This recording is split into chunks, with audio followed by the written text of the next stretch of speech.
নমস্কার বন্ধুরা, আজ কদিন ধরে যা ঠান্ডা ওয়েদার, পুরা দিনটাতে কুয়াশা। এই ঠান্ডায় চলুন ঘি বানাই। ঘি খাওয়া কিন্তু খুবই ভালো। এই দেখুন, দুধের স্বর অনেক দিন ধরে রয়ে গেছিলো ফ্রিজে, ঘি বানানোই হচ্ছে না, তো ভাবছি আজকে বানাতেই হবে। কিছুক্ষণ মিক্সিটা ঘুরিয়ে নিলাম। এই দেখুন,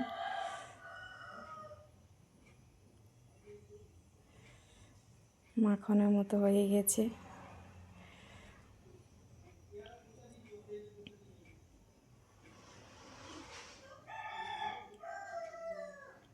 পুরোটাই হয়ে গেছে। এরপরে জল দিয়ে ধুয়ে নিচ্ছি। ধুয়ে নুনিটা বার করে নিচ্ছি।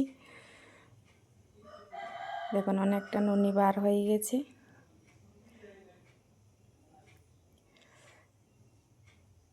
এই জলটা আমি রেখে নিয়ে কিছু জল মিক্স করে গাছের গোড়াতে দিয়ে দেব। এই দেখুন, অনেকটা বার হয়েছে নুনি। এরপরে বাটি দিয়ে গ্যাসের মধ্যে বসিয়ে দিলাম। মাছটা একটু চামচ দিয়ে নাড়ে দিচ্ছি।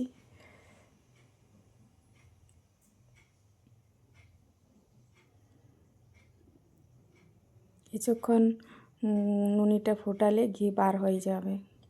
এই দেখুন, অনেকক্ষণ ফুটানো হয়েছে। এরপরে দেখুন, চারিদিকটা লাল লাল হয়ে গেছে, মাছটা একটু সাদা আছে। এরপরে গ্যাসটা অফ করে দেব। যে গরম আছে ঘিটা, ওটা লাল হয়ে যাবে। এই দেখুন, ছাঁকনি দিয়ে ছেঁকে নিয়েছি। অনেকটা ঘি বার হয়ে গেছে। দেখুন, ঘিয়ের কালারটা দেখুন কি সুন্দর হয়েছে।